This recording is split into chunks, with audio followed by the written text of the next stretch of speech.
Finally, nailapag na rin ang pinaka-latest na scooter ng Suzuki Philippines, ang Suzuki Access 125. Yung pinaka-top of the line netong Suzuki Access 125. So hindi pa po siya available dito sa Behero Motor Sales. So etong standard lang muna ang ating i-review ngayon. Alamin natin kung ano ba ang meron dito. So yun, kapag nag-avail kayo na itong Suzuki Access 125, either cash or installment, meron kayong free helmet galing sa Suzuki. Napakaganda ng quality. Yung mga padded niya dito sa loob, napakakapal din. So napaka-solid. Napaka-modern ng looks. At syempre, meron pa rin siyang vibe ng classic at timeless design. Gaya na lang dito sa ating side mirror. So napaka-classic ng datingan na ito, no? At dito rin sa ating headlights, sa ating cowling, meron din siyang chrome finish dito. At maging dito sa ating Suzuki branding. So yan, chrome finish din po yan. So napakaganda. Simple lang siya pero napakalakas ng dating. Unahin natin dito sa kanyang headlight. So ito mga tol ay gumagamit ng LED sa kanyang headlight. So napakaganda, no? At napaka-modern din. At dito naman sa ating cowling, meron siyang chrome finish dito. Napakakintab, pwede kang manalamin. At dito naman sa ibaba, sa kanyang gitna, kita natin yung branding ng Suzuki na may chrome finish din. At sa ibaba niyan, yung ating daytime running light. LED rin ang ginagamit na ito. Tapos yung signal light naman natin, syempre integrated siya sa ating fairings. So ito, meron siyang bulb type. So dito meron siyang plain na beige ang at kulay, no? Wala siyang decals dito sa kanyang harapan.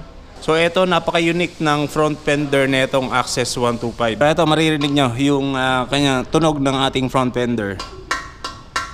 So iba, dito sa harapan, plastic. Pagdating dito sa ating front fender, metal siya.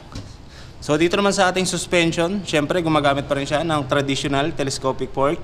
At sa ating braking system, meron siyang single pot piston caliper na may Nissin brand.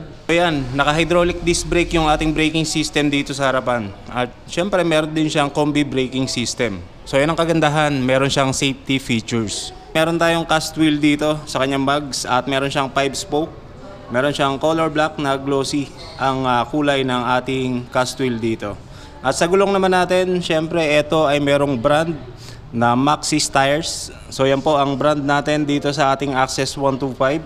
At ito ay merong sukat na 90 by 90 by 12 inch. So yan po ang size ng ating gulong dito sa ating harapan. At ito ay tubeless. Dito naman sa kanyang taillight, napakaganda rin ng design nito. Meron siyang mga separation dito sa ating taillight at pagdating dito sa ating signal light. Siyempre integrated na rin yung ating signal light dito. At ito ay gumagamit ng bulb type. At pagdating naman sa ating tail light at syempre yung ating brake light, yan ay gumagamit ng LED. So napaka-modern. At dito naman sa bandang ibaba, meron siyang added visibility, yung ating reflector, para mas visible tayo kahit nakapatay ang makina. So yung pagdating naman sa kanyang gulong dito sa likuran, syempre naka-Maxxis tires din ang brand dito sa ating likuran ng Access 125. At ito ay merong sukat na 90 by 100 by 10 inch. Sa mga magsasabi na maliit yung gulong nitong Access 125, so yan po mga tol ay may purpose. So maliit ang gulong, mas maganda yung acceleration niya, mas mabilis yung response ng ating arangkada dito sa ating 10 inch na gulong ni Access 125. At syempre pagdating naman sa braking system, meron siyang mechanical leading drum brakes. At sa ating suspension naman, meron siyang single shock dito sa ating likod. At ito ay heavy duty. So kahit may angkas ka at may kabigatan, sisiw pa rin yan sa ating single shock dito. So pagdating sa ating makina, meron siyang 125 cubic centimeters. Meron siyang single cylinder, single overhead cam at naka-air cooled ang cooling system netong si Access 125. Ang fuel system neto ay fuel injected. So asahan natin na talagang napakatipid din pagdating sa kanyang fuel consumption. Makikita natin yung ating kickstarter dito. So napakalaking bagay din yan kapag nasira ang ating ignition starter at nalobat yung ating battery. So mapapaandar pa rin natin si Access 125 gamit ang kanyang kickstarter. Meron din siyang napaka-unique na fuel tank. Maliban sa ating Avensis 125 na nandirito sa likuran yung kanyang fuel tank. So maging dito sa ating Access 125. So meron din siyang napaka-unique na design dito, no? At eto mga tol, yung kanyang fuel tank. So ang pagbukas na ito, syempre gagamitan mo lang din ng susi para mabuksan etong ating lid ng ating fuel tank. At pagbukas natin, so eto ang ating fuel cap. So pwede natin siyang ilagay dito. So may lagayan siya para hindi mawala etong ating fuel cap. At eto yung ating fuel tank. Meron siyang 5.3 liters fuel tank capacity. Kung matipid ba sa gasolina etong si Suzuki Access 125. So based sa test na ginawa ng Suzuki dito, so ito ay nagre-range ng 57.3 kilometers per liter. So ganyan po katipid etong ating Access 125 ng Suzuki. Equipped din yan ng SEP or yung Suzuki Eco Performance. So eto mga tol, kahit pinapatakbo mo siya ng napakabilis, at the same time matipid din yung konsumo ng gasolina netong Access 125. So yan ang kagandahan ng technology na inilagay dito ni Suzuki. So yung punta naman tayo dito sa kanyang instrument panel. So kung makikita ninyo sa ibang reviews, meron siyang digital at analog type dito sa ating Access 125. So dito mga tol, ito yung standard version. Siyempre gumagamit siya ng combination ng digital at saka analog dito sa ating instrument panel. At pagdating naman dun sa pinaka top of the line, yung Ride Connect ng ating Access 125. So yun po ay full digital sa kanyang instrument panel, no? So wala kang makikitang analog. So ito ang ating standard. So yung pagdating sa kanyang mga switches, napaka-premium din ng quality. Kitang-kita naman natin dito sa kanyang high beam and low beam. Siyempre meron din siyang passing light dito sa ibaba. So ayan, kapag tayo ay mag-overtake, gamit na gamit po yan yung ating passing light.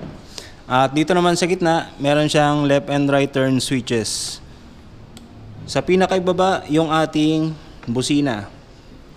So dito sa right side ng ating switches, meron siyang kill switch at yung fast starter, no? Equipped din to ng hazard light. So punta naman tayo dito sa kanyang key system. So ayan, gumagamit siya ng one lock system. So ano ba yung tinatawag na one lock system? So eto mga tol, nandito na lahat ng functions dito sa susian netong Access 125. Kapag tayo ay magbubukas ng ating tangke, pag magpapagasolina, meron din siya dito. At yung ating seat opener naman, nandito na rin. At yung ating lock. Siyempre, meron din siyang shutter lock para mas safe yung motor natin kapag iniwan natin na nakapark mag-isa. Siyempre, kapag maglo-long ride tayo, hindi tayo ma-worry na malobat yung ating cellphones or yung ating mga cameras, no? So, eto, meron siyang USB charging port. So yan, makakapag-charge tayo kahit nasa malayo ang biyahe. Pagdating naman dito sa kanyang ibaba, meron siyang side pocket dito. At pagdating dito sa ating right side, pwede tayo maglagay ng mga water bottle dito. At syempre yung ating hook, kapag tayo ay mamamalengke or meron tayong mga dalahin, pwede nating isabit dito para mas convenient yung pagmamaneho natin dito sa Access 125. So ito ang ating reflector dito, additional visibility. So kapag nakapatay yung ating motor or nakapark tayo sa madilim na area, so may makikita at magiging visible yung motor natin gamit etong ating mga reflector. Napakalapad ng kanyang footboard. Maski wala siyang extender dito katulad nung sa Suzuki Bergman, so magiging relax ang inyong pag-upo dito dahil sa lapad netong ating footboard. Pagdating naman dito sa ilalim ng ating upuan, makikita natin dito yung carabiner hook.